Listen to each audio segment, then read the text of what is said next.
When I was just 3 years old, I remember being on the landing, going downstairs over my dad's knee, and he was spanking me. And I remember I was crying and I was upset. And of course, like, what can a 3-year-old do that deserves a spanking? You're just being three, right? I was just being three, I'm sure. And I remember I had this moment where I kind of drifted outside of my body, and I was watching the scene from above. And I could see the indignity of it. I could see the dehumanization of it. I didn't have those words for it, right? But I could feel it inside. Inside, outside, I don't know. I was kind of watching it, disembodied. And I had the thought at that moment, one day I'm going to be a dad and I'm going to do it different. And that stayed with me all throughout my life, It was so interesting. And my life went through all sorts of twists and turns, but at some point it happened. I became a dad.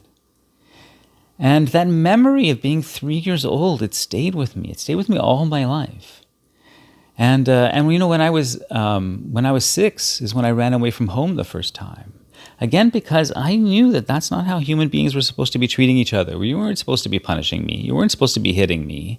You're not supposed to be yelling at me and shaming me. No, that's not what we're supposed to do. I knew it. And then when I was 13, and this is so interesting, I remember thinking, please don't let me become an adult that treats 13-year-olds the way most adults are treating me and my peers. Because it was awful. I knew that it's not how what we deserve. We deserve more respect, more listening, more collaboration. Again, I didn't have the words for it, but I knew it. And I thought, I don't want to forget what it's like to be 13. So I remember I scrunched up my fists and I went, I'm 13. I can't forget this moment. And I put so much effort into remembering that moment, I never forgot it, And when I'm around 13-year-olds, like, they know that I haven't forgotten it because I don't put myself above them. And so, when my kid came along, I had all of these different memories. And I did that kind of thing again when I was 16. And just noticing adults. And then as I grew up, and all the adults were telling me, oh, when you're an adult, you'll see.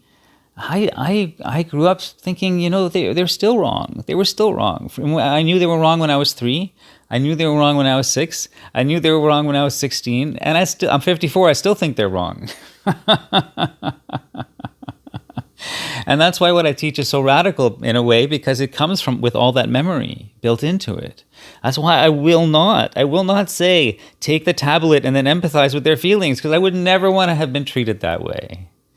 It doesn't mean that we don't talk about screen time and work with screen time with our kids to help them learn the skill of, regulating it and balancing it with other things. And that could be a many-year process that we engage in with them. Yes. I think that's intelligent. Taking it away from them, and then, they're objecting, and then there's a power struggle, and then, you empathize with the feelings, but you're the one who caused the feelings. You could just not have done that. And so then they know that. And so then you're the adversary. And, and it creates a downward cycle that there's no way out of. Well, there is a way out of it. There is a way out of it, and that's dropping the coercion. That's dropping the power over. That's dropping, all of the stuff that gets in the way of that trusting relationship where you don't have to be an obstacle that they have to navigate around. But that's a lot of letting go. But that's what I did in the early days. That's what I did. I was working at it, and I would look and look and look for the different ways that I was controlling, and I would change it. Then I would look and I would notice it, and I would change it. And my kid would object, and I would say, okay, whatever I'm doing, I have to change it. And I was constantly, and people would say, oh, you're afraid to make your kid upset. No, that's not what it is. It's not that.